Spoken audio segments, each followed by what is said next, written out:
Cole essuya ses bottes sur le paillasson et entra dans sa cuisine. Une odeur de café et de pain grillé le submergea.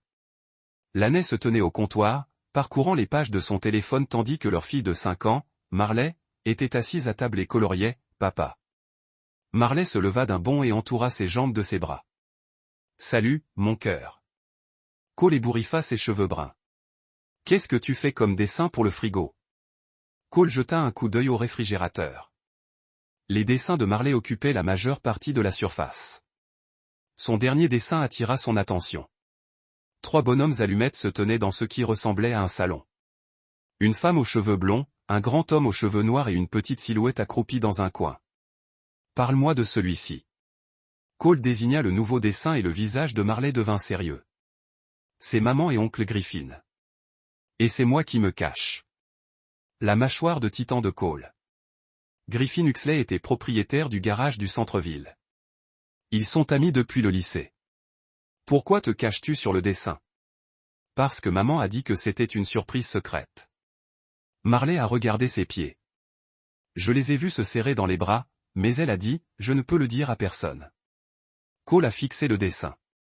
La femme et l'homme étaient proches l'un de l'autre. Trop près. Ses mains se sont serrées en poing. « Quand as-tu vu ça, Marley ?»« Hier. Pendant que tu étais au travail, oncle Griffin est venu et ils étaient dans le salon. » La voix de Lani a traversé la cuisine. « Marley, n'embête pas papa avec tes dessins ridicules. » Cole s'est retourné. Lani n'avait pas levé les yeux de son téléphone. Ses cheveux blonds tombaient parfaitement. Elle portait la même tenue qu'elle avait postée sur Instagram ce matin-là. « Ce n'est pas ridicule, » a dit Cole. « C'est une bonne artiste. » Peu importe. Lani les a dépassés en direction de l'escalier. « Je me prépare pour le cours de yoga. » Cole a attendu que ses pas s'estompent. Il s'est agenouillé à côté de Marley. Cette surprise secrète. « Maman t'a dit de ne pas en parler ?» Marley a hoché la tête. Elle a dit que ça te rendrait triste. « Je ne suis pas triste, ma chérie. Tu peux toujours tout me dire. » Mais Cole était plus que triste. Il calculait. Griffin venait plus souvent ces derniers temps. Toujours quand Cole était sur les chantiers, toujours avec une excuse pour emprunter des outils ou demander conseil à propos de son entreprise. Cole examina de nouveau le dessin. La petite silhouette dans le coin avait des larmes sur le visage. « Pourquoi te cachais-tu, Marley ?» Il faisait du bruit. Et quand je suis rentré, maman s'est énervée. Elle m'a dit d'aller dans ma chambre. La poitrine de Cole se serra. Il avait construit cette maison de ses propres mains. Chaque planche, chaque clou. Il l'avait rendue parfaite pour sa famille. Et maintenant, sa fille dessinait des images de cachette dans sa propre maison. Tu n'as pas à te cacher de qui que ce soit. Bon, c'est ta maison aussi. Marley sourit et le serra de nouveau dans ses bras. Mais l'esprit de Cole était déjà en ébullition. Il avait besoin d'en savoir plus, et il devait être prudent. Le samedi matin, c'était le chaos. La fête du 5e anniversaire de Marley devait commencer à midi et le jardin bourdonnait de préparatifs.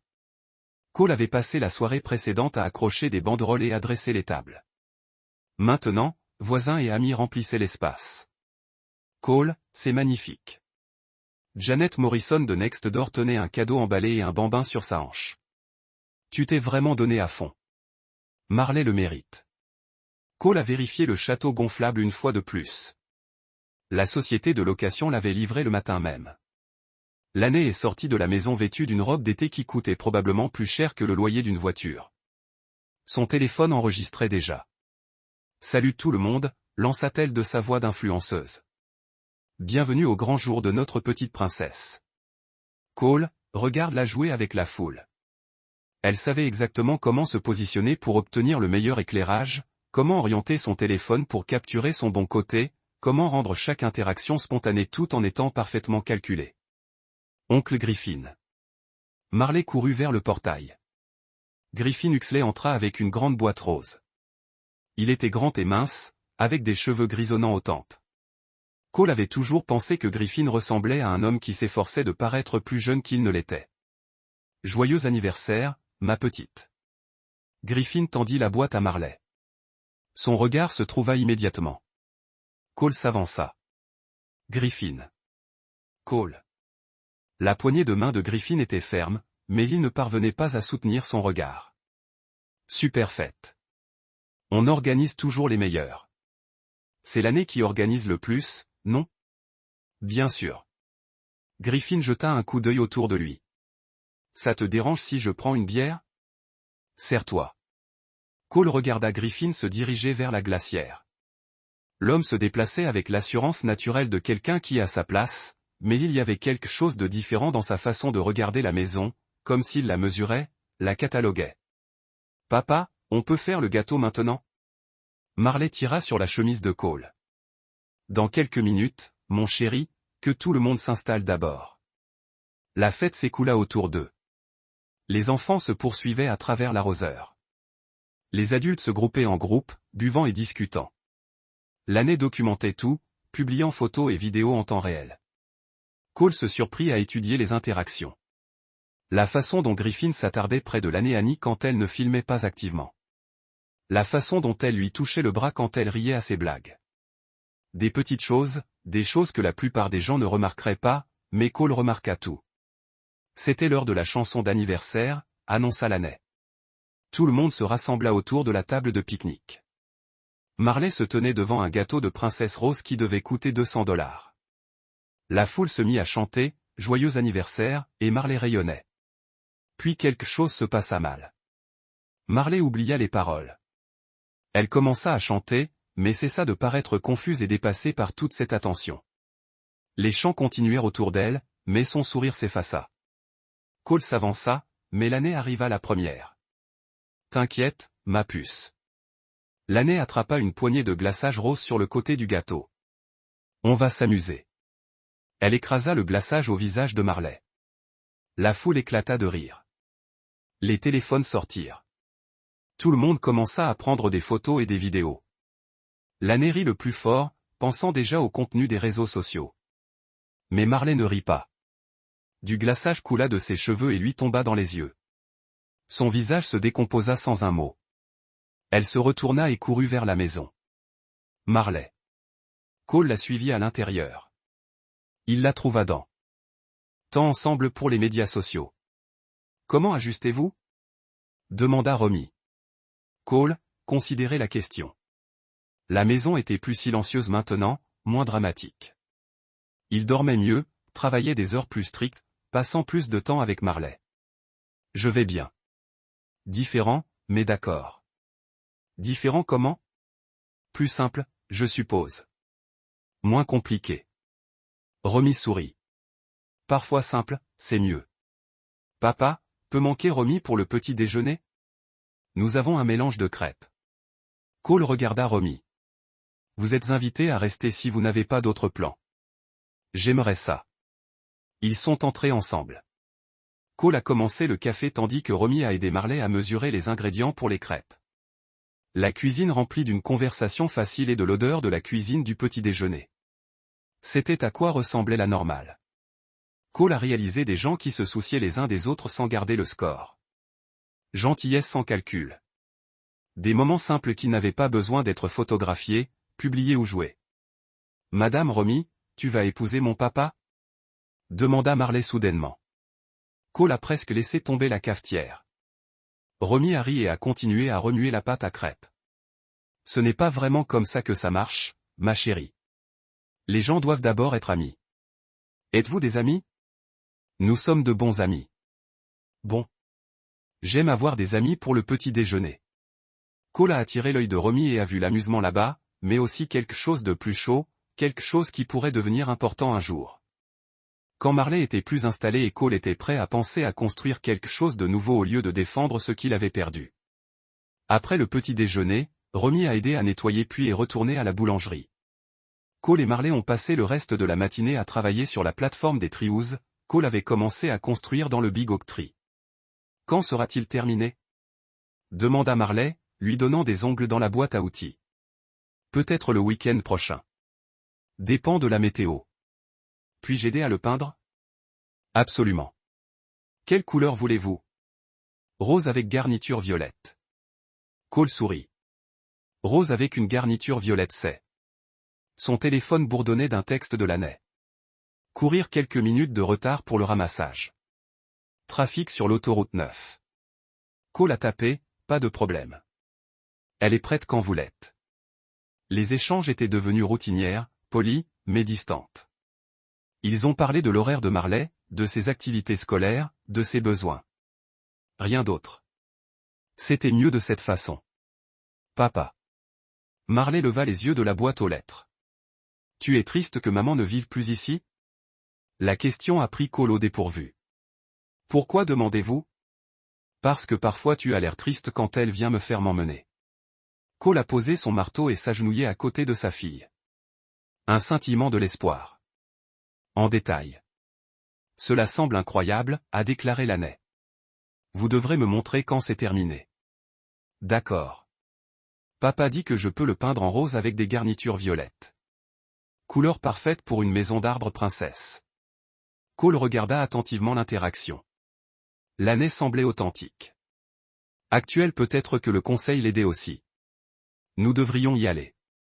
Laney a déclaré, j'ai promis à tante Tessa que nous serions là à midi.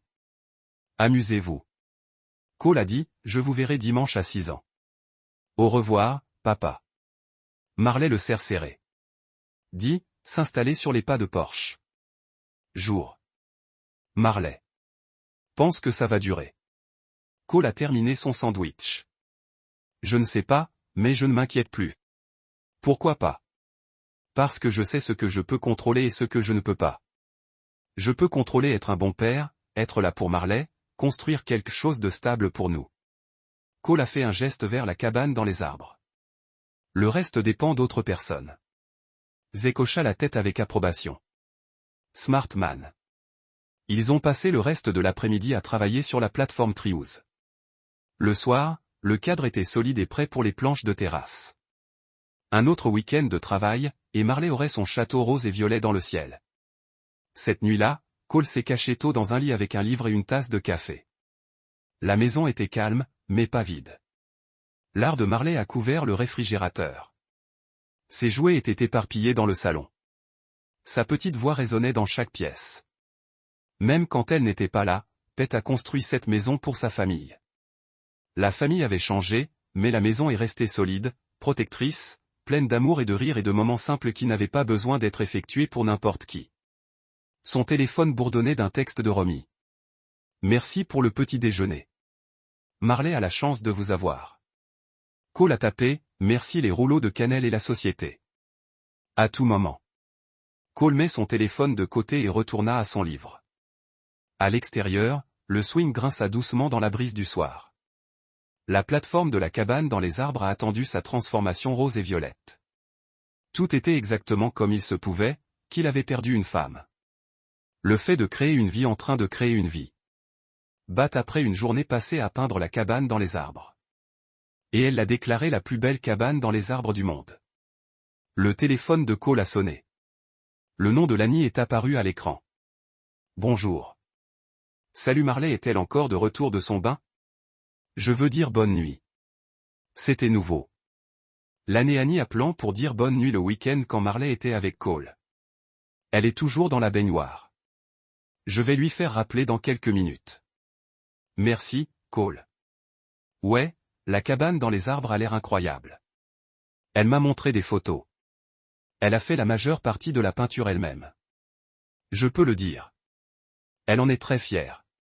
Il y a eu une pause. Cole pouvait entendre le trafic en arrière-plan du côté de Laney. Je voulais vous remercier, a déclaré Laney. Pourquoi? Pour ne pas rendre cela plus difficile qu'il ne le fallait. Pour m'avoir laissé comprendre les choses sans punir Marley pour mes erreurs. Cole a regardé un voisin traverser son chien de l'autre côté de la rue. Les gens normaux vivant une vie normale. C'est ma fille aussi. Je veux qu'elle ait une bonne relation avec sa mère. Même après tout ce que j'ai fait, surtout après tout ce que vous avez fait, elle doit voir que les gens peuvent changer. Ces erreurs n'ont pas besoin d'être permanentes. Une autre pause. Je vois un thérapeute. Sessions individuelles, pas seulement les conseils familiaux. C'est bien. J'apprends des choses sur moi-même. Pas tous agréables. Cool. Attendu. C'était plus honnête que toute conversation qu'ils avaient eue depuis des années. Je pense que je me suis perdu quelque part, a poursuivi Laney. Dans les trucs de médias sociaux, pour avoir besoin d'une validation constante, j'ai oublié ce qui était réel et ce qui était la performance. Qu'est-ce qui se sent réel maintenant, Marley? Quand elle rit de quelque chose de stupide ou quand elle me parle de sa journée sans que je n'aie à demander. Ces moments où elle est juste elle-même. Ce sont les meilleurs moments. Ouais, ils le sont. Cole a entendu Marley appeler à l'étage. Elle est à court de bain. Je vais lui faire appeler. Cole, je sais que vous ne me pardonnerez jamais, mais je veux que vous sachiez que je suis reconnaissant pour le père que vous êtes, pour la maison que vous lui avez donnée, de me battre pour elle quand je ne pouvais plus me battre pour quoi que ce soit qui comptait. La ligne s'est silencieuse un instant. Je regretterai toujours de perdre ce que nous avions, mais je suis content que Marley ne vous ait pas perdu. Cole a raccroché et est entré à l'intérieur pour aider Marley avec son pyjama. Elle a discuté de la cabane dans les arbres pendant qu'il se brossait les cheveux, faisant des plans pour les meubles et les décorations et les fêtes de thé avec ses animaux en peluche. Puis-je appeler maman maintenant? Bien sûr. Cole lui a tendu le téléphone et a écouté sa description excitée du processus de peinture. Elle était animée et heureuse, racontant l'histoire de leur journée avec un enthousiasme de 5 ans. Quand elle a terminé l'appel, Cole l'a glissée au lit et a lu 3 étages. Elle s'est endormie en tenant son lapin en peluche préféré, entouré des dessins et de l'artisanat qui couvraient les murs de sa chambre. Cole se tenait dans l'embrasure de la porte pendant quelques minutes en la regardant dormir. Demain, ils ajouteraient des meubles à la cabane dans les arbres, peut-être commencer à planter un jardin pour le printemps, de petits projets qui rempliraient leur week-end de buts et de rire. Il descendait et sortit jusqu'au porche. La rue était maintenant sombre, à l'exception de la lueur chaude des lumières du porche et des fenêtres de salon. D'autres familles s'installent dans leur soirée routine. Son téléphone bourdonnait d'un texte de Romy. Comment s'est passée la peinture? Cole sourit et tape. Rose et violet comme ordonné. Elle veut vous le montrer demain si vous êtes libre. J'adorerais le voir. Peut-être que j'apporterai le déjeuner. Ce serait génial. Cole a rangé son téléphone et a regardé sur sa rue calme. Il y a 6 mois, sa vie avait explosé lors d'une fête d'anniversaire pour enfants. Son mariage était terminé. Sa confiance avait été brisée. Et sa fille avait été prise au milieu des échecs adultes. Mais ils avaient reconstruit différemment qu'auparavant, mais plus fort, plus honnête, plus réel. Marley était en sécurité et aimée et apprenant que la vérité comptait plus que de garder des secrets. Laney et Annie travaillaient pour devenir la mère que leur fille méritait. Et Cole avait appris que le pardon n'était pas toujours nécessaire pour la guérison. Certains ponts devaient être brûlés.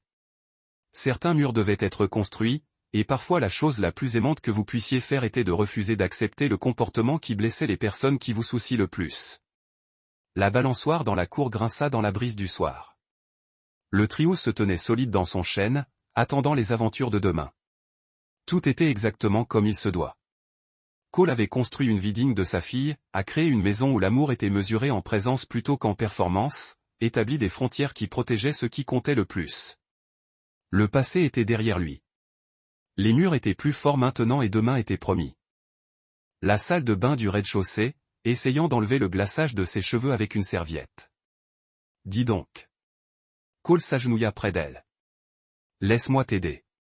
Il ouvrit un robinet et l'aida à se pencher au-dessus du lavabo. Du glaçage rose tourbillonnait dans la canalisation. J'ai raté la chanson. Chuchota Marley. Non, ce n'est pas vrai. C'est difficile de se souvenir des mots quand tout le monde regarde. Maman a dit que j'avais tout gâché. Cole est figé. Quand a-t-elle dit ça? Juste avant de me mettre le gâteau sur le visage. Elle l'a murmuré. Cole attrapa une serviette propre et essuya délicatement le visage de Marley. L'anniversaire de sa fille. Sa femme avait humilié leur fille le jour de son anniversaire parce qu'elle avait oublié les paroles d'une chanson. Tu n'as rien gâché, Marley. Tu es parfaite telle que tu es. On peut retourner dehors maintenant? Dans une minute.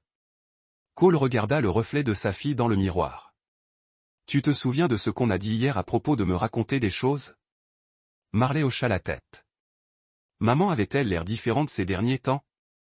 Quand tonton Griffin vient, elle est contente, mais ensuite elle s'en prend à moi d'être là. Cole serra les dents. Comment ça? Elle me dit d'aller souvent dans ma chambre ou d'aller jouer dehors, même quand il pleut. Combien de fois tonton Griffin est-il venu? Marley compta sur ses doigts. Des tas de fois. Peut-être 10. 10 fois en combien de temps?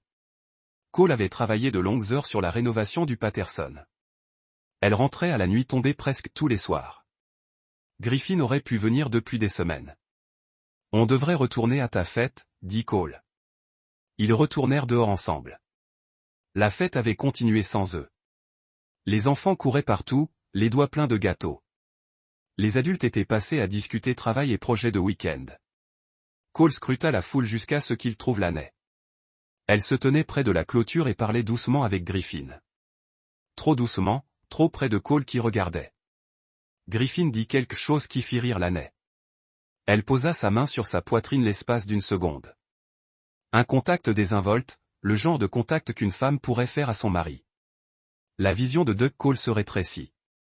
Il se dirigea vers le centre du jardin où se trouvait le micro de la machine à karaoké, posé sur une table. Quelqu'un l'avait utilisé plus tôt pour des toasts et des annonces. Excusez-moi. Cole prit le micro. Puis-je avoir l'attention de tout le monde? La foule se tut. Laney le regarda, surprise. Merci d'être venu fêter l'anniversaire de Marley, dit Cole. Sa voix était calme. D'un ton neutre. Avant que vous ne rentriez tous, je voulais partager quelque chose. Le sourire de Laney s'estompa. Elle commença à marcher vers lui. Marley s'est énervée il y a quelques minutes. Vous l'avez tous vu. Elle n'est pas énervée à cause du gâteau. Le regard de Cole trouva Griffin dans la foule. Elle est énervée parce qu'elle a vu sa mère avoir une liaison avec quelqu'un dans ce même jardin. Le silence fut immédiat et complet. Griffin pâlit. Sa bouteille de bière lui glissa des mains et se brisa sur le béton. Laney se figea à mi-chemin du jardin. Sa bouche s'ouvrit, mais aucun son ne sortit. Cole. La voix de Janet Morrison était à peine un murmure. Ma fille de 5 ans a dessiné des images de la façon dont elle se cachait chez elle, continua Cole. Parce qu'elle a vu des choses qu'elle n'aurait pas dû voir. Parce que certaines personnes ne comprennent pas la différence entre amitié et trahison. Il posa le micro. Le retour d'information siffla un instant avant que quelqu'un n'éteigne le système. Les gens se mirent à bouger rapidement, attrapant les enfants, les sacs à main, marmonnant des excuses et des remerciements. Le jardin se vida en moins de 5 minutes. Griffin ne regarda personne en partant. Il se dirigea droit vers le portail et disparut dans la rue. Laney resta figée jusqu'au départ du dernier invité. Puis elle se tourna vers Cole, le regard plein de fureur. Comment as-tu pu faire ça? Comment ai-je pu faire ça? La voix de Cole resta posée. Vraiment? Tu viens de m'humilier devant tous ceux que nous connaissons. Tu t'es humilié toi-même. Je viens de le dire. Marley apparut aux côtés de Cole. Elle glissa sa petite main dans la sienne et leva les yeux vers Laney. Tu es toujours en colère contre moi, maman? Le visage de Laney se figea. L'espace d'un instant, Cole vit quelque chose qui aurait pu être de la honte. Puis il se durcit à nouveau. Va dans ta chambre, Marley. Non, dit Cole, elle reste ici. On range sa fête ensemble. Laney le fixa un long moment. Puis elle se retourna et entra dans la maison.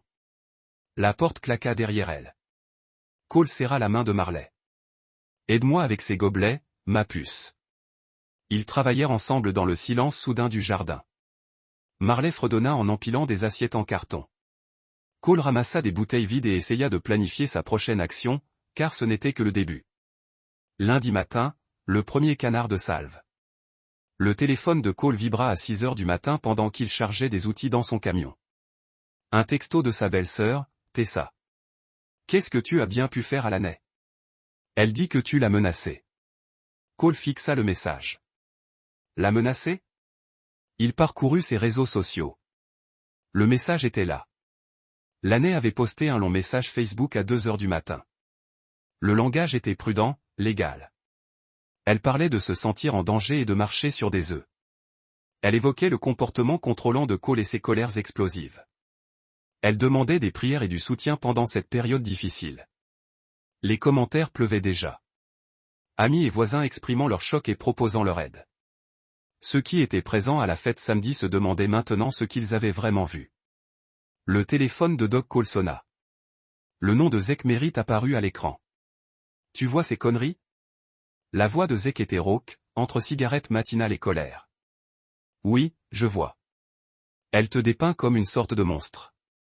Elle dit que tu es psychologiquement violent depuis des années. Cole démarra son camion. Elle est intelligente. Prends les devants. Que s'est-il vraiment passé samedi? Tout le monde parle, mais les versions ne concordent pas. Marley a vu sa mère avec Griffin. Je l'ai dénoncé. Seigneur. Zek resta silencieux un instant. Tu voulais passer à la maison, t'aider à comprendre. Pas encore. Il faut que je réfléchisse. Cole se rendit au chantier de Patterson, mais il n'avait pas la tête aux travaux de rénovation en tête. L'année avait déjà 3 coups d'avance. Au réveil ce matin, le récit serait prêt. Cole Warwick était un mari violent qui avait fini par craquer à l'anniversaire de sa fille. Son téléphone vibra, un autre SMS. Celui-ci venait de Griffin. Il faut qu'on parle. Cole le supprima sans répondre. À midi, il passa devant le garage de Griffin. L'endroit était bondé. Des clients allaient et venaient comme si de rien n'était. Comme si Griffin n'avait pas couché avec la femme de son meilleur ami depuis des semaines. Cole se gara de l'autre côté de la rue et appela son avocat. Rob en lait. Rob, c'est Cole Warwick. Je dois te voir aujourd'hui. Que se passe-t-il? Divorce, garde des enfants, et j'ai besoin que les papiers commencent immédiatement. Matinée difficile. Ça va être encore plus difficile. Cole prit rendez-vous pour 16 heures. Puis il rentra chez lui chercher Marley à la maternelle. La maison semblait différente quand il entra. La voiture de Cole Delaney avait disparu. Il trouva un mot sur le comptoir de la cuisine. Je suis allé voir mes sœurs pour réfléchir. Ne m'appelle pas. Ne me suis pas. J'ai besoin de temps pour digérer ce que tu as fait à notre famille. Cole froissa le mot. Qu'est-ce qu'il a fait à leur famille? D'accord. Son téléphone sonna de nouveau. Cette fois, c'était Janet Morrison, la voisine. Cole, je voulais juste prendre de tes nouvelles. Le message de l'année était inquiétant. Je vais bien, Janet. Merci d'avoir demandé ce que tu as dit samedi à propos d'une liaison. Est-ce vraiment vrai? Cole regarda par la fenêtre en direction de la maison des Morrison. Janet le regardait probablement par la fenêtre de sa cuisine en ce moment. Marley a vu ce qu'elle a vu, mais l'année dit que tu as tout inventé. Que tu étais paranoïaque et contrôlante. Qu'en penses-tu, Janet? Tu nous connais depuis 3 ans. Tes jeux déjà semblaient contrôlantes? Une pause? Non, mais les gens peuvent changer quand un mariage devient difficile. Cole raccrocha sans dire au revoir. Lorsqu'il est allé chercher Marley à la maternelle, son téléphone affichait 17 appels manqués et 43 SMS. La moitié provenait de personnes qui lui offraient du soutien. L'autre moitié posait des questions auxquelles il ne pouvait répondre sans empirer les choses. Où est maman? Demanda Marley en rentrant à la maison. Elle est chez tante Tessa. Elle est toujours fâchée à cause de la fête? Cole jeta un coup d'œil dans le rétroviseur. Marley était attachée dans son siège auto, serrant contre elle un dessin qu'elle avait fait ce jour-là. Une autre famille en bonhomme allumette. Celle-ci ne représentait qu'un papa et une petite fille. Parfois, les adultes ont besoin de temps pour réfléchir. Est-ce que toi et maman allez divorcer? La question a frappé Cole comme un coup de poing. À 5 ans, elle savait déjà ce que signifiait le divorce. Peut-être, ma puce. Mais quoi qu'il arrive, tu seras toujours en sécurité et aimé. Bon. Marley retourna à son coloriage. On peut manger une pizza ce soir? Oui, on peut manger une pizza. Ce soir-là, Cole commença à tout documenter. Il imprima des captures d'écran des publications de l'année sur les réseaux sociaux. Il nota tout ce que Marley lui avait dit sur les visites de Griffin. Il prit des notes sur la chronologie, les voisins qui avaient pu voir le pick-up de Griffin dans leur allée. Son téléphone vibra, un nouveau message de l'année lui parvint. Je dépose une demande de garde provisoire demain. Mon avocat dit que vous aurez de la chance d'obtenir un droit de visite surveillé après ce que vous avez fait. Cole fixa le message. Puis il ouvrit son ordinateur portable et commença à chercher des avocats spécialisés en droit de la famille. Rob en laisse s'occuper de l'immobilier et des contrats commerciaux. Cole avait besoin de quelqu'un spécialisé dans les litiges relatifs à la garde des enfants, quelqu'un qui ne se laisserait pas intimider par les performances de l'année. Mercredi après-midi, Cole se rendit au garage de Griffin. Le pick-up noir de Griffin était garé sur le parking à côté de l'immeuble. Cole se gara de l'autre côté de la rue et attendit pour faire un T530. Griffin sortit du garage. S'essuyant les mains avec un chiffon rouge, il se dirigea vers son pick-up sans regarder autour de lui. Griffin. Griffin se retourna. Cole se tenait à 3 mètres de distance, s'étant approché d'un angle mort derrière l'immeuble. Cole, écoute, mec. On devrait quoi? Cole s'est approché. Raconte-moi comment tu as baisé ma femme chez moi pendant que ma fille était à la maison. Le visage de Griffin est devenu rouge. Ce n'était pas comme ça. Comment c'était? Les choses sont arrivées comme ça. L'année était malheureuse. Elle avait besoin de parler à quelqu'un. Cole a ri, mais il n'y avait aucune trace d'humour. Elle avait besoin de parler à quelqu'un, non? C'est comme ça qu'on appelle ça. Écoute, je sais que tu es énervé. Je comprends. Mais l'année dit que les choses ne vont pas bien à la maison. Que tu as été distant. Cole, alors ça arrange les choses. Griffin a lâché le torchon du magasin. Non, ça arrange les choses. Mais les mariages sont compliqués, Cole. Peut-être si tu as été attentif aux besoins de ta femme. Cole a agi plus vite que Griffin ne l'avait prévu. Un instant, il parlait. L'instant d'après, Griffin était plaqué contre son camion, l'avant-bras de Cole sur sa gorge. Ma fille t'a vu, dit Cole doucement. Elle a dessiné des images de sa propre cachette chez elle à cause de ce que toi et l'année faisiez. Une fillette de 5 ans. Les yeux de Griffin étaient écarquillés. Cole, je ne savais pas qu'elle avait vu quoi que ce soit, mais tu savais qu'elle était là, dans la maison. Pendant que tu t'amusais avec sa mère, ce n'était pas censé arriver. Cole appuya plus fort. Les pieds de Griffin touchaient à peine le sol. Combien de fois? Quoi? Combien de fois es-tu venu chez moi? Le visage de Griffin devenait violet. Je ne sais pas, je ne me souviens plus. Essaie. Peut-être une 12aine de fois. Ces 2 derniers mois. Cole recula. Griffin se remit debout, haletant. Tu ne t'approches plus de chez moi. Cole dit, tu ne t'approches plus de ma fille. Tu n'appelles pas ma femme. Tu es mort pour moi. Griffin se frotta la gorge. Cole, on peut peut-être arranger ça. Enfin, si toi et l'année divorcez quand même. Le poing de Cole heurta la mâchoire de Griffin avant que l'homme ne puisse finir sa phrase. Griffin s'écroula lourdement, heurtant le gravier du parking avec un grognement. Les erreurs, c'est arrivé une fois, dit Cole en se penchant sur lui. Tu as fait ça encore et encore chez moi pendant que mon enfant était là.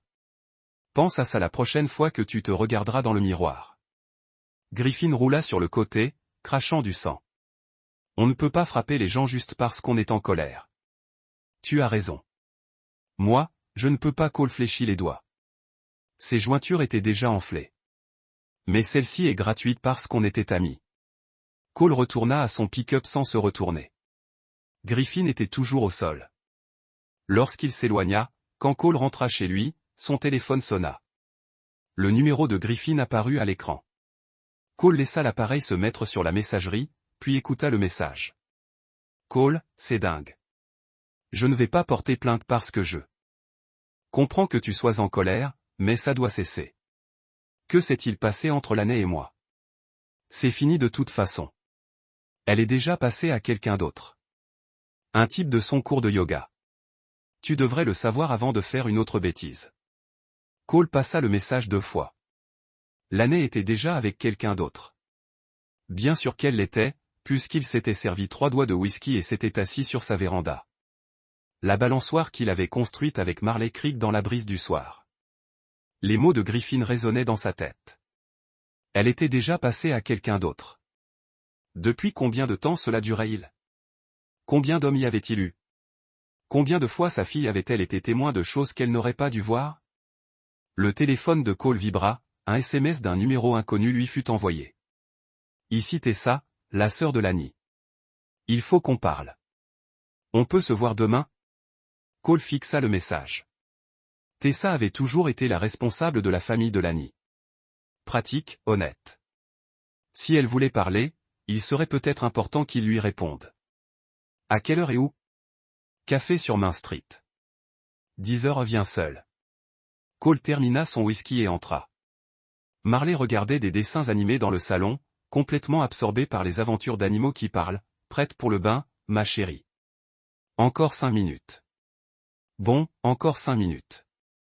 Cole s'assit à côté d'elle sur le canapé et regarda le dessin animé. Couleurs vives et histoire simple. Les gentils et les méchants, clairement définis.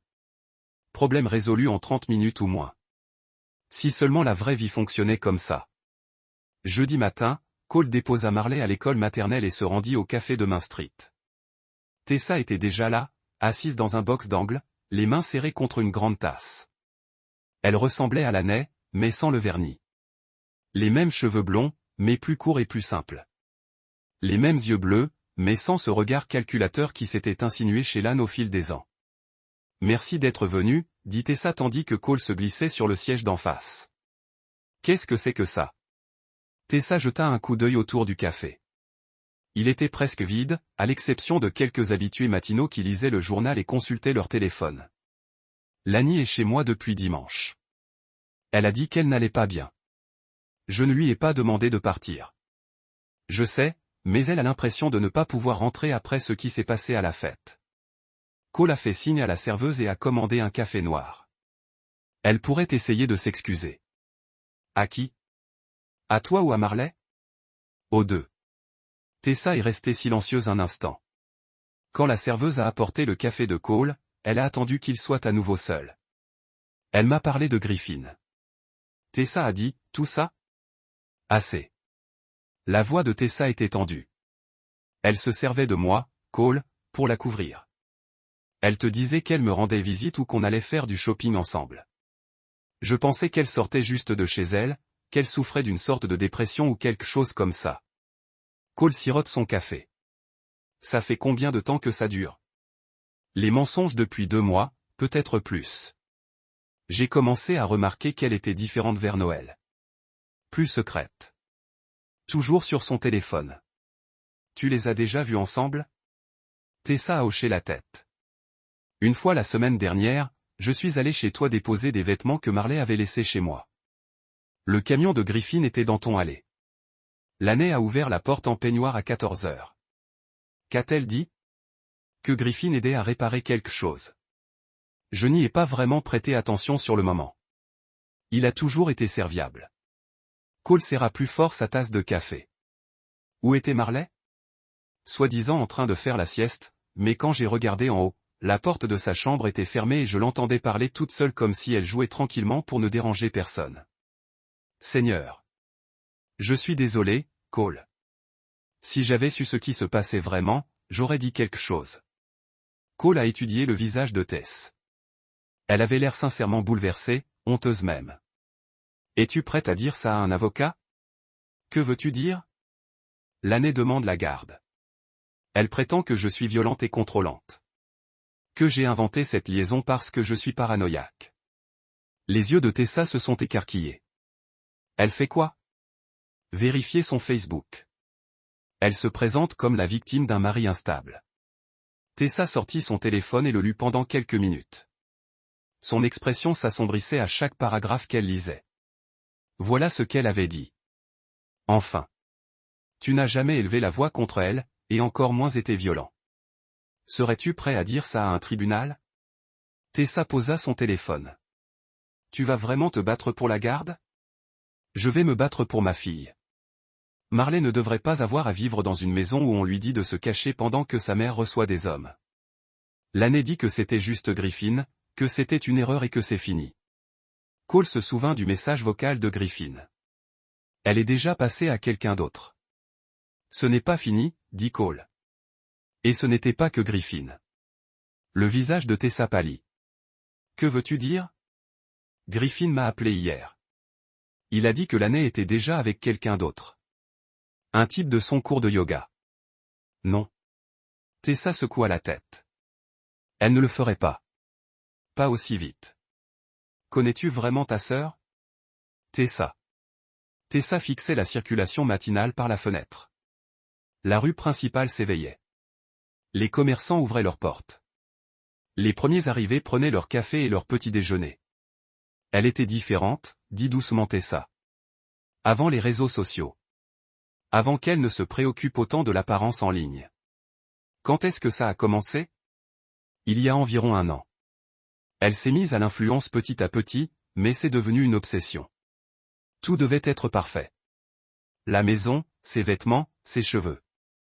Même Marley devait être impeccable en permanence. Cole repensa à toutes les photos que l'année publiait, aux moments de famille soigneusement mis en scène, aux tenues coûteuses, aux besoins constants de likes, de commentaires et de validation d'inconnus. Je témoignerai pour toi, dit soudain Tessa. À propos des mensonges qu'elle m'avait racontés sur le fait de la couvrir. Tout ce dont tu as besoin. Pourquoi? Parce que Marley mérite mieux. Et parce que peut-être que si l'année perd quelque chose d'important, elle se réveillera et se souviendra qui elle était. Cole termina son café. Je vais demander à mon avocat de te contacter. Cole. Tessa tendit la main par-dessus la table et lui toucha la main. Pour ce que ça vaut, je pense que tu es un bon père. Et l'année est une idiote d'avoir gâché ce que vous aviez. Merci. Cole quitta le café avec le sentiment d'avoir gagné un allié. Le témoignage de Tessa aiderait à établir un schéma de tromperie. Il corroborerait également les déclarations de Marley concernant la venue de Griffin à la maison. Son téléphone a sonné alors qu'il se rendait au chantier de Patterson. Bureau de Rob Henley. Monsieur Warwick, ici Suzanne, du bureau de Monsieur Henley. Il voulait que je vous informe que l'avocat de l'année a déposé les documents ce matin. Vous recevez aujourd'hui les documents de garde temporaire. Qu'est-ce que cela signifie? Cela signifie que l'année demande au tribunal de lui accorder temporairement la garde exclusive de Marley pendant la procédure de divorce. Une audience est prévue la semaine prochaine. Cole s'est arrêté sur le bord de la route. Quelles sont mes chances? Monsieur Henley en discutera avec vous, mais il voulait que je vous demande si vous avez des documents concernant la liaison. Photos, SMS, quoi que ce soit de concret. Quelques-uns, mais pas assez. Il voulait aussi savoir si vous avez eu des contacts avec l'autre homme impliqué. Cole regarda ses jointures enflées. Oui, on a parlé. Monsieur Warwick, dites-moi que vous n'avez rien fait qui puisse être retenu contre vous au tribunal. On en discutera quand je le verrai. Cole raccrocha et resta assis dans son pick-up quelques minutes. La circulation le dépassait sur la route à 2 voies. Des gens normaux vaquaient à leurs occupations. Aucun d'entre eux n'était aux prises avec des litiges pour la garde de leurs enfants, des conjoints infidèles ou des filles de 5 ans qui dessinaient des scènes de clandestinité. Son téléphone vibra, un texto de l'année. Passe prendre Marley à la maternelle aujourd'hui. Je la récupère demain et je l'emmène chez mes sœurs pour le week-end. Il faut qu'on établisse une routine avant l'audience. Cole fixa le message. L'année la traitait déjà comme un bien à partager. Des visites programmées, des routines établies qu'il répétait par écrit, d'accord, mais on en reparlera un jour. La réponse de l'année fut immédiate, uniquement par l'intermédiaire des avocats. Tu as perdu le droit de me parler quand tu m'as humilié devant nos amis. Cole a supprimé la discussion et s'est rendu au travail. Il avait 3 jours pour se préparer à une audience de garde qui déterminerait le temps qu'il pourrait passer avec sa propre fille. 3 jours pour prouver qu'une mère qui avait menti à son enfant sur ses liaisons n'était pas le meilleur choix pour la garde principale. 3 jours pour démontrer que parfois, la vérité est plus importante que les apparences. Cole a passé la matinée du vendredi chez son avocat à discuter de la stratégie pour l'audience de garde. Rob Henley était un bon avocat spécialisé en droit immobilier, mais le droit de la famille n'était pas sa spécialité. Il avait recommandé Cole à quelqu'un qui s'occupait régulièrement de dossiers de garde. Margaret Welch est la meilleure du comté, a déclaré Rob alors qu'ils étaient assis dans sa salle de conférence. Elle est chère, mais elle ne perd pas souvent. Qu'est-ce qui est cher? 15 000 $ d'acompte. Ça pourrait aller plus loin si ça s'éternise. Cole a pensé à son compte d'épargne. L'argent qu'il avait mis de côté pour les études de Marley, pour des vacances en famille qu'il ne prendrait jamais. Organiser la réunion. Cole, je dois poser une question à Griffin. L'as-tu frappé? Ouais. Rob classe le dossier. Ce n'est pas bon. S'il porte plainte ou si l'affaire est révélée au tribunal, il ne portera pas plainte. Comment le sais-tu? Parce qu'il est coupable et qu'il le sait. Et parce qu'il se soucie plus de sa réputation que de sa mâchoire. Rob se frotta les tempes. Margaret va te poser la même question. Sois honnête avec elle surtout. Elle ne peut pas t'aider si elle est surprise au tribunal. Cole quitta le cabinet d'avocat et alla chercher Marley à la maternelle. Elle courut vers son camion avec un sac en papier rempli de projets artistiques et d'histoires de peinture au doigt. « On peut aller au parc ?» demanda-t-elle tandis qu'il l'attachait à son siège auto. « Bien sûr, lequel ?» « Celui avec le grand toboggan. » Cole se rendit au parc Riverside. C'était un après-midi chaud et l'air de jeu était bondé d'enfants et de parents. Marley courut droit au toboggan et commença à grimper. Cole s'assit sur un banc et la regarda jouer. Elle semblait heureuse, libérée du drame adulte qui l'entourait. Il voulait que ça dure le plus longtemps possible. Colt. Il se retourna et trouva Romy Lane qui marchait vers lui, un cornet de glace dans chaque main. Ses cheveux noirs étaient tirés en queue de cheval, et elle portait un jean et un t-shirt simple. Pas de maquillage, pas de performance, juste Romy étant Romy. « Dis donc, » dit Cole en se levant. « Qu'est-ce qui t'amène au parc ? » « Comme toi, j'imagine. » Un enfant avait besoin de courir. Elle désigna la balançoire où un garçon de l'âge de Marley s'agitait pour aller plus haut. Cole connaissait Romy depuis le lycée. Elle était amie avec lui et l'année à l'époque. Calme, intelligente, gentille. Elle avait ouvert sa boulangerie 5 ans plus tôt, et c'était devenu un lieu de rencontre en ville. « J'ai entendu parler de ce qui s'est passé, » dit Romy doucement. « À la fête, tout le monde la connaît maintenant. Comment vas-tu » Cole regarda Marley naviguer entre les barres de suspension avec détermination. Un jour à la fois, Romy lui tendit un des cornets de glace de Marley. Fraise. Je me souviens que c'était son préféré. Merci. Tu n'étais pas obligé. Je le voulais. Romy s'assit sur le banc. Puis-je te demander quelque chose ? Bien sûr. Que s'est-il vraiment passé ? J'ai entendu 3 versions différentes de l'histoire. Cole la regarda. Romy avait toujours été directe. Pas d'intention cachée ni de manipulation. Juste des questions honnêtes qui méritaient des réponses honnêtes. Marley a vu l'année avec Griffin, elle en a fait des dessins. Quand je lui ai posé la question, elle a dit que sa mère lui avait dit de garder le secret. Cole marqua une pause. J'en avais marre des secrets. Alors tu l'as dénoncé à la fête. Ouais. Romy resta silencieuse un instant. Ça a dû être dur pour tout le monde. Dur pour tout le monde, sauf pour les 2 personnes qui mentaient. Que va-t-il se passer maintenant ? Audience pour la garde des enfants la semaine prochaine. L'année prétend que je suis violent et que j'ai tout inventé. Les yeux de Roy s'écarquillèrent. Tu es violente. C'est son histoire. C'est fou. Tu es l'une des personnes les plus douces que je connaisse. Cole la regarda. Tu es peut-être la seule à penser ça en ce moment. J'en doute. Ceux qui te connaissent savent quel genre d'homme tu es. Marley accourut, essoufflée et en sueur après avoir joué. Papa, je peux avoir une glace ? Monsieur Romy t'en a apporté. Cole lui tendit le cornet à la fraise. Merci, Madame Romy.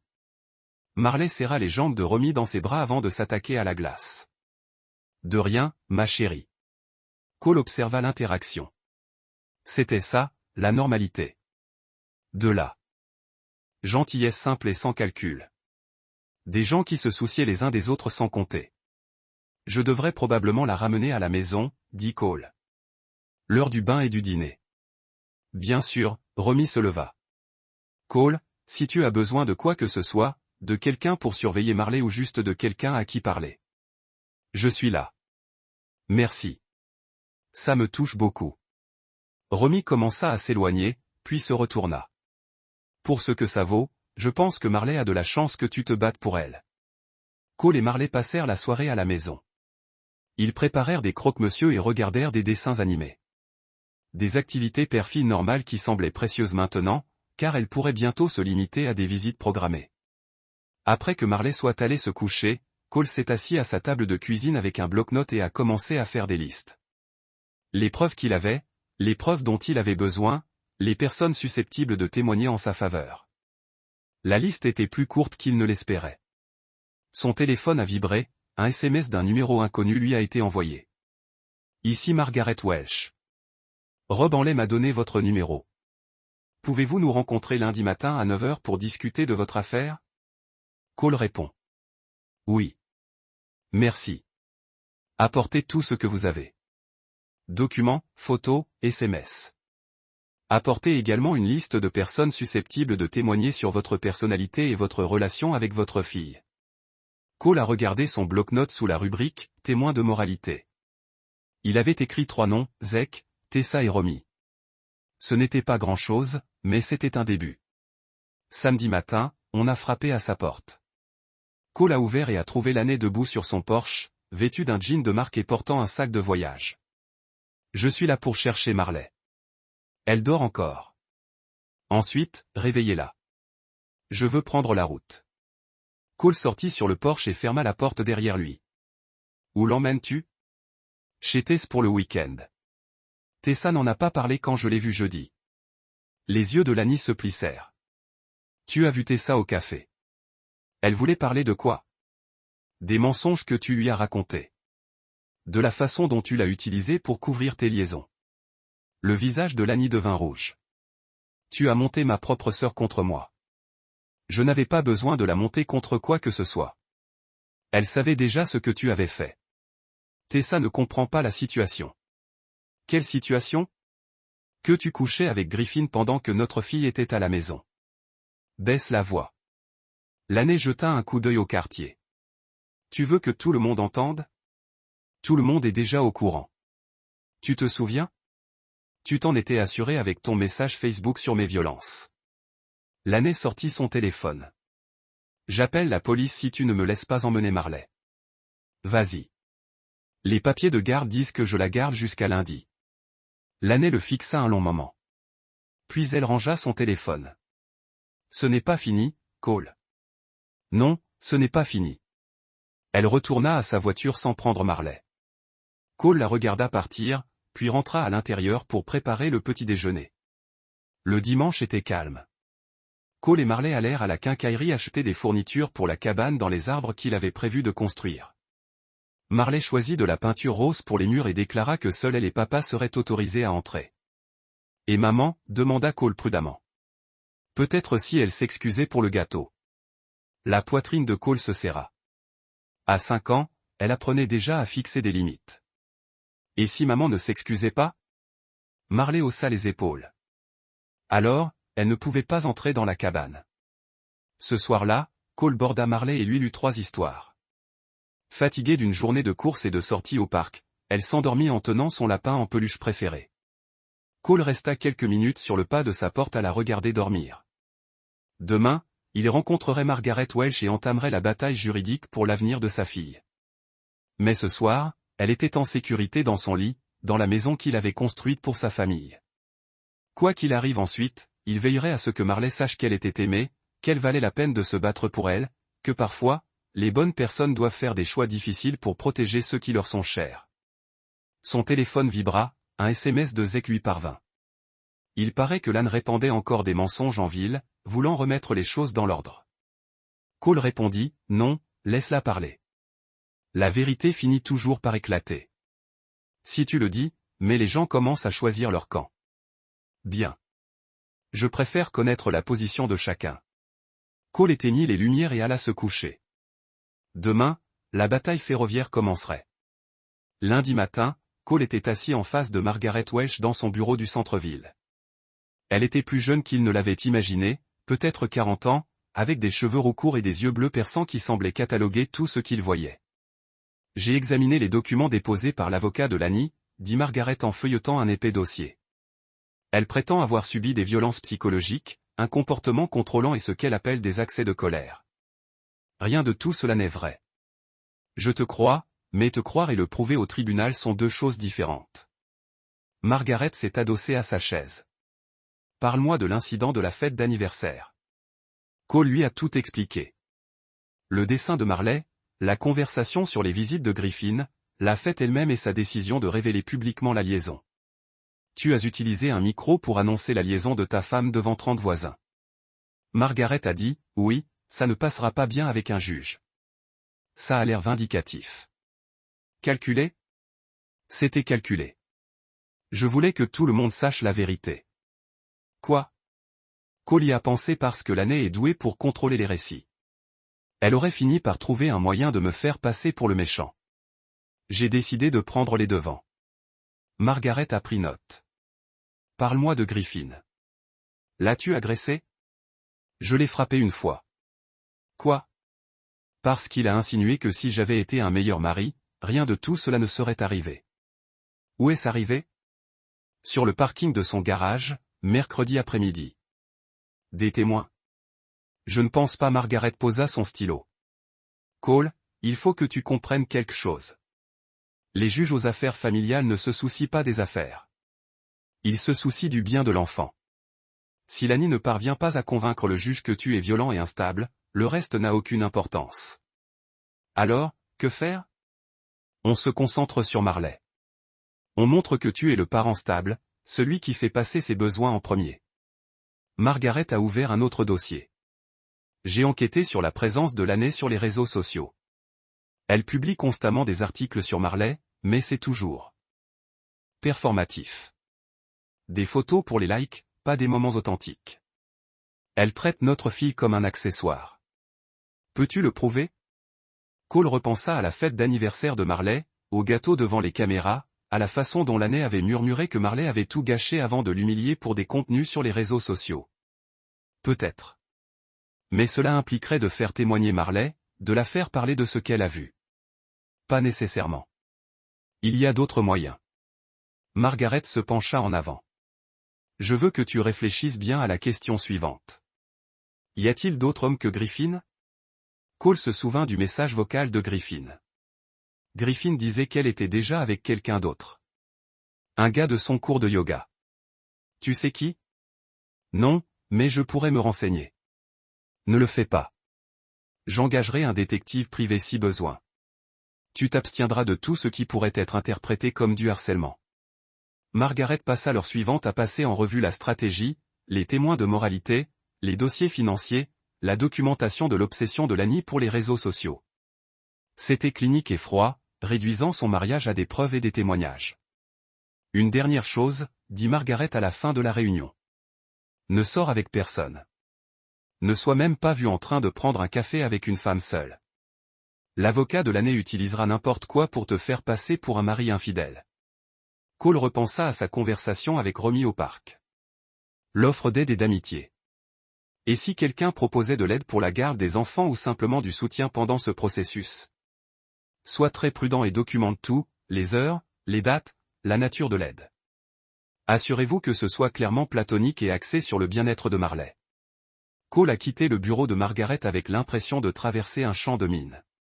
Chaque décision, chaque conversation, chaque interaction serait scrutée et potentiellement retournée contre lui. Son téléphone a sonné alors qu'il se rendait au chantier de Patterson. Le nom de Tessa est apparu à l'écran. Cole, j'ai quelque chose à te dire. Lani est passée chez moi hier. Que voulait-elle? Elle voulait que je signe une déclaration affirmant que tu avais été violent envers elle. Que j'en avais été témoin. Que lui as-tu dit? Je lui ai dit d'aller au diable. La voix de Tessa tremblait. Je n'arrive pas à croire qu'elle m'ait demandé de mentir pour elle. Tu vas bien? Je suis en colère. C'est ma sœur, mais ce qu'elle fait est mal. Marley ne mérite pas ça. Vas-tu quand même témoigner pour moi? Absolument. En fait, j'aimerais te dire autre chose à propos du nouveau petit ami de Lani. Cole s'est arrêté sur le bord de la route. Et lui? Il s'appelle Brad Hutchkin. Il enseigne le yoga au studio d'Elm Street. Ils sont ensemble depuis au moins 3 semaines. Comment le sais-tu? Parce que Lani m'a menti à ce sujet. Elle m'a dit qu'elle allait à des séances de thérapie conjugale les mardis et jeudis soirs, mais je suis passé devant le bureau de la conseillère jeudi dernier et sa voiture n'était pas là. Alors je l'ai suivie. Tessa, elle, est allée chez Brad et est restée 2 heures. J'ai pris des photos. Le cœur de Cole s'est emballé.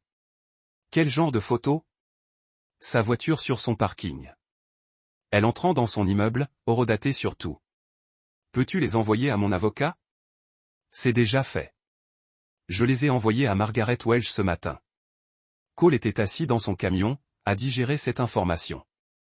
Lani prétendait qu'il était violent alors qu'il fréquentait secrètement un autre homme et qu'il demandait la garde de leur fille. Merci, Tessa. Ne me remercie pas encore. L'année va être furieuse quand elle apprendra que j'ai témoigné contre elle. Es-tu prête à ça? Je m'y suis préparé toute ma vie. Lan a toujours été égoïste, mais là, c'est différent. Marley en souffre. Cole a raccroché et a appelé le bureau de Margaret Welch. Madame Welch, c'est Cole Warwick. Je viens de recevoir des informations intéressantes sur la nouvelle relation de Lani. Le professeur de yoga, j'ai vu l'email de Tessa. Il faudra qu'on discute de la manière d'utiliser ces informations stratégiquement. Que voulez-vous dire? Si on passe pour vindicatif ou trop concentré sur la vie privée de Lani, ça pourrait se retourner contre nous. Il faut faire le lien avec le bien-être de Marley. Comment? Réfléchissez Y. Lan prétend avoir besoin de la garde exclusive pour protéger Marley de votre prétendue instabilité. Mais elle introduit de nouveaux hommes dans la vie de sa fille alors qu'elle traverse une période déjà traumatisante. C'est un manque de jugement. Cole a repensé au dessin de Marley. Les photos où elle se cache pendant que sa mère divertit des hommes. C'est une habitude. Il a dit, exactement. Nous pouvons établir que l'année privilégie ses relations amoureuses à la stabilité émotionnelle de Marley. L'audience pour la garde était prévue pour vendredi. 4 jours pour se préparer. 4 jours pour monter un dossier qui déterminerait dans quelle mesure Cole serait autorisé à participer à la vie de sa fille. Mardi et mercredi se sont écoulés dans un tourbillon de réunions avec Margaret, recueillant les témoignages de moralité et essayant de maintenir une certaine normalité pour Marley. Cole est allé la chercher à la maternelle les 2 jours et l'a emmenée dîner au restaurant du centre-ville. Des routines simples qui semblaient précieuses car elles pourraient bientôt devenir limitées. Jeudi soir, Cole aidait Marley à résoudre un puzzle lorsque son téléphone a sonné. Le numéro de Griffin est apparu à l'écran. Cole l'a presque ignoré. Puis il s'est souvenu du conseil de Margaret de tout documenter. Que veux-tu, Griffin? Je voulais m'excuser pour tout. Cole a mis le haut-parleur et a pris un stylo pour prendre des notes. Continue de parler. Je sais que ce que j'ai fait était mal. Je sais que ça t'a blessé, toi et Marley. Je n'ai jamais voulu que ça aille aussi loin. Jusqu'où pensais-tu que ça irait? Je ne sais pas, je n'avais pas les idées claires. L'année était. Elle est très persuasive. C'est censé être une excuse. Non, j'essaie juste de m'expliquer. Elle m'a dit que vous aviez des problèmes, que vous vous étiez éloigné. Cole regarda Marley, qui était concentré à assembler les pièces du puzzle. Alors, tu as décidé de nous aider à résoudre nos problèmes de couple en couchant avec ma femme. Cole, s'il te plaît. J'essaie d'arranger les choses. Comment? Je témoignerai si tu as besoin. À propos de la chronologie. De comment tout a commencé. À propos d'autres relations. Cole a arrêté de bouger. D'autres relations? Tu ne savais pas? Elle voit ce type de yoga depuis plus d'1 mois. Même quand elle était encore avec moi. Elle était avec vous deux en même temps. Ouais. Je l'ai découvert la semaine dernière quand je les ai vus ensemble au déjeuner. C'est là que j'ai rompu. Cole a regardé ses notes. L'année jonglait avec plusieurs liaisons tout en prétendant être la victime innocente d'un mariage violent. Pourquoi me dis-tu ça, Griffin? Parce que j'ai découvert qu'elle prévoyait de déménager après. L'audience pour la garde. Elle veut emmener Marley à Portland. Cole s'est glacé le sang. Quoi? Elle a postulé pour un emploi dans une agence de marketing là-bas. Un poste important sur les réseaux sociaux. Elle prépare ça depuis des semaines. Comment le sais-tu? Un jour, elle a laissé sa boîte mail ouverte sur mon ordinateur. J'ai vu la correspondance. Cole a raccroché sans dire au revoir. Il a immédiatement appelé Margaret Welch. Margaret, c'est Cole. On a un problème. Quel genre de problème? L'année prévoit de déménager à Portland avec Marley. Griffin vient de me dire qu'elle a postulé pour un emploi là-bas il y a des semaines. Ça change tout. Si elle obtient la garde temporaire et qu'elle déménage ensuite, il sera beaucoup plus difficile de modifier l'arrangement par la suite. Que faisons-nous? Nous déposons une requête en urgence pour empêcher le déménagement. Et nous utilisons cette information pour démontrer que la demande de garde de l'année ne concerne pas le bien-être de Marley. Il s'agit de faciliter ses propres projets de vie. Cole regarda Marley, toujours en train de travailler sur son puzzle, fredonnant doucement, complètement inconsciente que sa mère prévoyait de l'éloigner de tout ce qu'elle avait connu. Classez ce que vous devez, dit Cole. Je ne perdrai pas ma fille. Vendredi matin, gris et froid, Cole était assis sur le parking du tribunal, regardant les autres familles franchir les portes vitrées pour décider de leur avenir. Des avocats en costume coûteux. Des parents serrant leur dossier. Des enfants qui ne comprenaient pas pourquoi ils étaient là. Margaret Welch sortit de sa voiture 3 places plus loin. Elle portait un tailleur bleu marine et une mallette qui semblait capable d'arrêter les balles. Prêt, demanda-t-elle tandis que Cole la rejoignait. Aussi près que possible. Ils passèrent ensemble le contrôle de sécurité. La salle d'attente du tribunal aux affaires familiales était beige et stérile, avec des chaises inconfortables et des magazines démodés.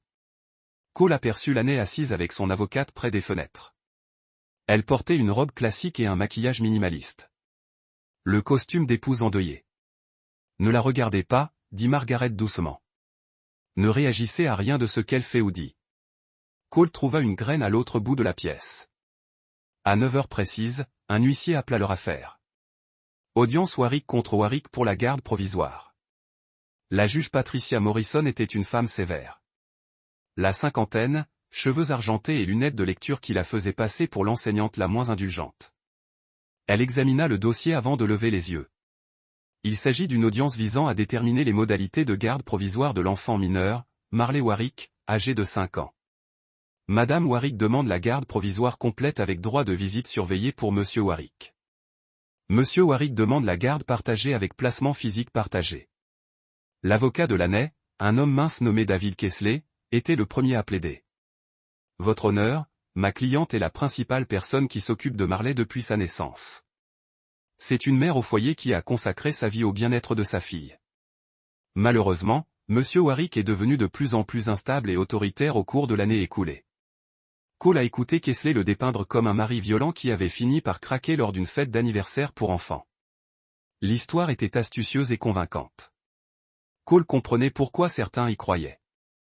Monsieur Warwick a utilisé une tribune publique pour humilier sa femme devant 30 voisins et enfants. Kesley suite. Ce type de comportement explosif témoigne d'une tendance inquiétante à la violence psychologique et à un manque de jugement. Margaret se leva lorsque Kesley eut terminé. Votre honneur, Monsieur Warwick a découvert que sa femme avait une liaison et a choisi d'en parler directement plutôt que de continuer à vivre dans la tromperie. Bien que sa méthode ait pu être peu orthodoxe, elle n'était guère abusive. Margaret se dirigea vers la table des preuves et prit un dossier. Nous avons des preuves que Madame Warwick a eu de multiples relations extra-conjugales pendant que l'enfant mineur était présent au domicile. Nous avons également des preuves que Madame Warwick a incité l'enfant à mentir sur ses relations. Le juge Morrison a recherché le type de preuve, le témoignage de la sœur de Madame Warwick, qui a été utilisé pour fournir de faux alibis. Des photographies de Madame Warwick entrant au domicile d'un autre homme alors qu'elle prétendait suivre une thérapie conjugale. Et surtout, une œuvre d'art créée par l'enfant de 5 ans la représentant se cachant pendant que sa mère recevait des visiteurs masculins. Cole observa le visage de Lanny. Elle gardait son masque en place, mais il pouvait voir les fissures se former. Kesley se leva. Votre honneur, les allégations sont infondées, et j'aimerais voir les œuvres, a déclaré le juge Morrison. Margaret a remis des copies des dessins de Marley. Les personnages en bâton étaient grossiers mais clairs. Une femme, un homme et un petit enfant dans un coin. Le juge Morrison a étudié les dessins pendant plusieurs minutes. La salle d'audience était silencieuse, à l'exception du froissement de papier. Madame Warwick, a finalement dit le juge. Pouvez-vous expliquer ces dessins? L'avocat de Laney lui a murmuré quelque chose à l'oreille. Elle a secoué la tête et s'est levée. Votre honneur, les enfants dessinent toutes sortes de choses. Cela pourrait être n'importe qui. Un voisin, un réparateur, n'importe qui. L'enfant a identifié ce personnage comme étant l'oncle Griffin. Margaret a dit, Monsieur Griffin Huxley, qui a admis avoir eu une liaison avec Madame Warwick, a prétendument eu une liaison, a corrigé Kesley. Margaret a ouvert un autre dossier. Nous avons le témoignage sous serment de Monsieur Huxley, confirmant la relation. Il est également disposé à témoigner que Madame Warwick avait simultanément une liaison avec un autre homme. L'expression de la juge est restée inchangée, mais Cole l'a vu prendre une note.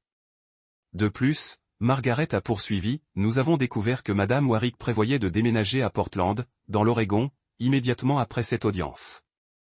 Elle y a postulé à un emploi il y a plusieurs semaines sans en informer Monsieur Warwick ni tenir compte des conséquences sur l'enfant. Kingsley s'est levé d'un bond. Objection. Cela n'a aucun rapport avec cette audience. C'est absolument pertinent. Le juge Morrison a déclaré que si Madame Ware envisageait de déménager l'enfant, cela aurait un impact significatif sur tout accord de garde. Margaret a déposé un autre document sur la table des preuves. Il s'agit de la demande d'emploi que Madame Warwick avait soumise à une agence de marketing de Portland il y a 3 semaines. La date de début est fixée à lundi prochain. Cole a vu le visage de l'année perdre ses couleurs. Elle ne s'attendait pas à ce qu'il soit au courant pour Portland. Le juge Morrison a examiné la demande d'emploi. Madame Warwick, est-ce exact? L'année a regardé son avocat, qui a hoché la tête à contre-cœur. Oui, votre honneur, mais je n'ai pas encore accepté le poste. Quand comptiez-vous informer monsieur Warwick de ce déménagement potentiel? Après que nous ayons convenu des modalités de garde. Vous comptiez donc retirer l'enfant à son père à son insu et sans son consentement. Je comptais faire ce qui était le mieux pour ma fille. Le juge Morrison a retiré ses lunettes et les a nettoyées lentement. Cole a reconnu le geste de son propre père. Cela signifiait que quelqu'un allait se faire botter le cul. Madame Warwick, d'après mon expérience, ce qui est le mieux pour les enfants, c'est la stabilité et le droit de visite. Aux 2 parents. Votre comportement suggère que vous privilégiez vos propres besoins au bien-être de votre fille. Kingsley a tenté de sauver la situation. Votre honneur, ma cliente tente simplement de prendre un nouveau départ après une situation traumatisante en introduisant plusieurs partenaires amoureux dans la vie de sa fille pendant une période déjà difficile. En incitant l'enfant à mentir sur ce dont elle est témoin, en prévoyant de déménager sans tenir compte des droits parentaux du père.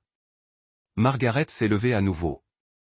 Votre honneur, nous avons un élément de preuve supplémentaire. Elle s'est dirigée vers un ordinateur portable installé sur la table des preuves. Nous avons obtenu des images d'une caméra de sécurité située en face du garage automobile de monsieur Huxley. Ces images montrent le véhicule de Madame Warwick sur les lieux à plusieurs reprises sur une période de 6 semaines, toujours en soirée. L'écran de l'ordinateur portable présentait des images granuleuses mais nettes du SUV blanc de l'année sur le parking de Griffin. Les horodatages indiquaient des visites à des dates différentes, d'une durée toujours comprise entre 1 et 3 heures. Cela établit un schéma de tromperie. Margaret a déclaré que Madame Warwick laissait sa fille de 5 ans à la maison pendant qu'elle s'adonnait à des activités. Relations extra-conjugales. Les dessins de l'enfant suggèrent qu'elle était au courant de ce comportement et qu'elle avait reçu l'ordre de le garder secret. Le juge Morrison a regardé les images, puis les dessins, puis l'année. Madame Warwick, avez-vous quelque chose à dire sur ces preuves? L'année se leva lentement. Pour la première fois depuis que Cole la connaissait. Elle semblait sincèrement vaincue. J'ai fait des erreurs, dit-elle doucement. Mais j'aime ma fille. Je ne ferai jamais rien qui puisse lui faire du mal. Vous l'avez déjà blessée, dit le juge Morrison. Vous l'avez rendue complice de votre tromperie. Vous lui avez appris à mentir. Vous avez créé un environnement instable pendant une période critique de son développement. Le juge prit plusieurs notes, puis leva les yeux. Sur la base des preuves présentées, j'accorde la garde partagée temporaire avec placement physique partagé. Madame Warwick, il vous est interdit de déplacer l'enfant mineur à plus de 50 mètres de son domicile actuel sans l'autorisation du tribunal. Cole sentit ses genoux faiblir de soulagement. De plus, le juge Morrison poursuivit, j'ordonne une consultation familiale immédiate pour l'enfant afin de traiter tout problème. Traumatisme émotionnel lié aux événements récents. Les 2 parents participeront à des cours de coparentalité. Les avocats de Lani ont commencé à s'y opposer, mais la juge Morrison a levé la main. Cette audience a révélé une tendance inquiétante à la tromperie et au manque de jugement de la part de Madame Warwick. Bien que je ne lui refuse pas l'accès à sa fille, je ne récompense certainement pas son comportement par la garde exclusive. La juge a rassemblé ses papiers. Nous nous réunirons dans 6 semaines pour examiner les arrangements temporaires. Je suggère aux 2 parties d'utiliser ce temps pour se concentrer sur les besoins de leur fille plutôt que sur leurs propres griefs. Le juge a rendu un verdict définitif.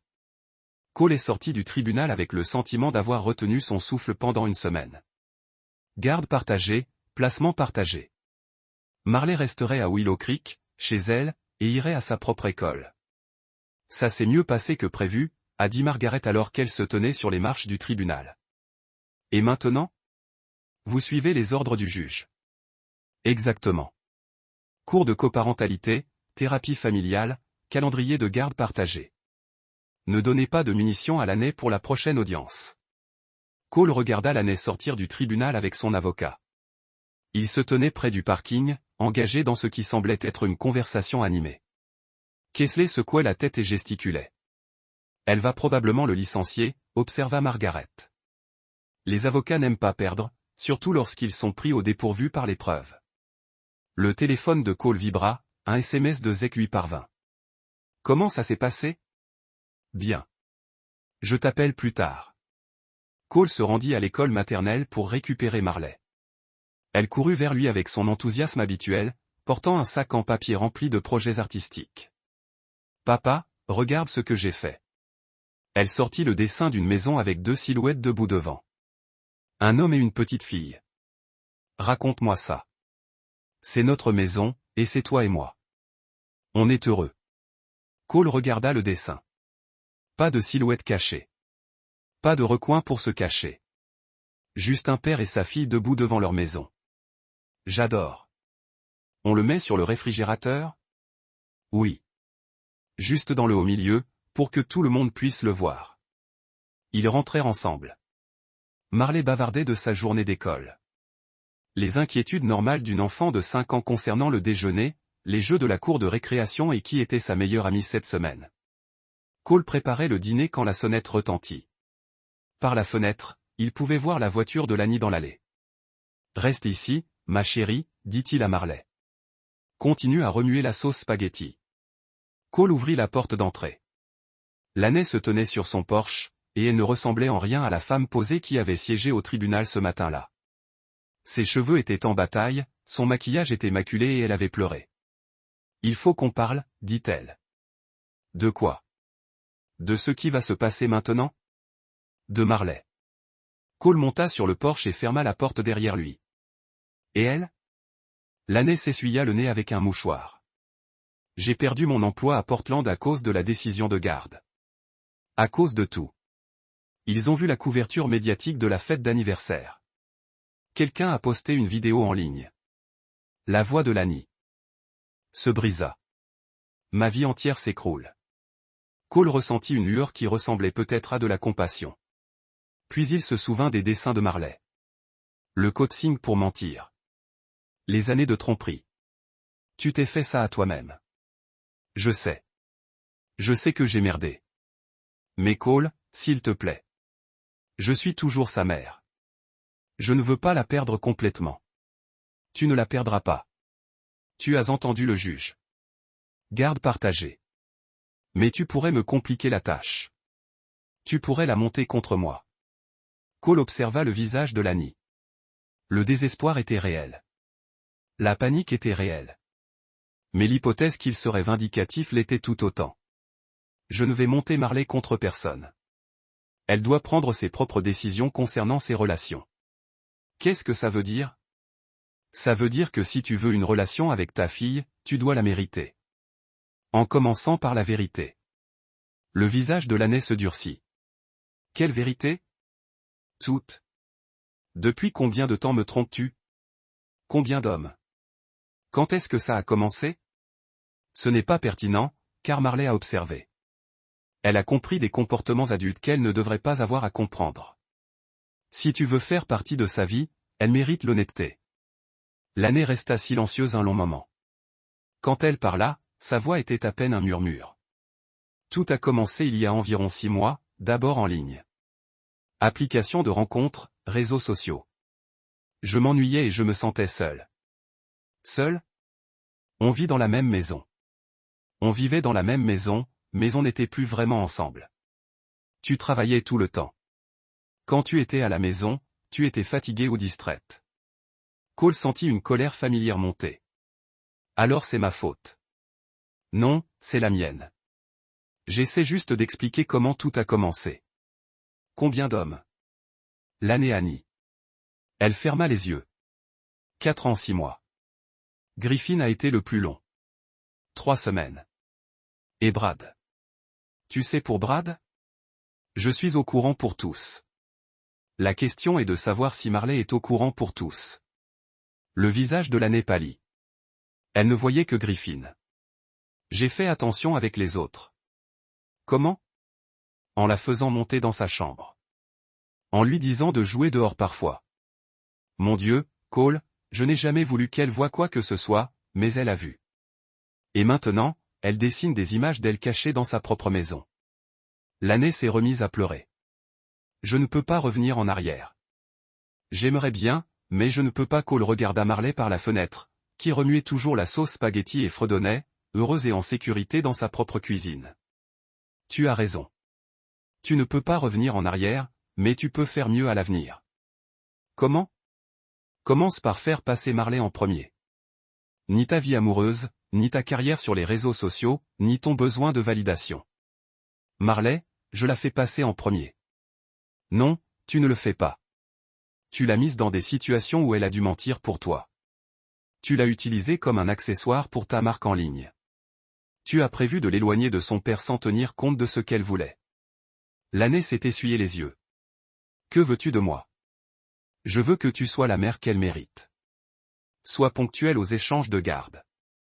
Ne la présente pas aux hommes avec qui tu sors. Concentre-toi sur la reconstruction de ta relation avec elle plutôt que de tisser des liens avec des inconnus. Et si je fais ça, peut-être qu'elle te pardonnera. Les enfants sont résilients comme ça. Et toi? Me pardonneras-tu un jour? Cole regarda son ex-femme. Elle avait été belle avant les filtres, les performances et le besoin constant d'attention. Avant, elle avait choisi la validation des inconnus plutôt que la stabilité pour leur fille.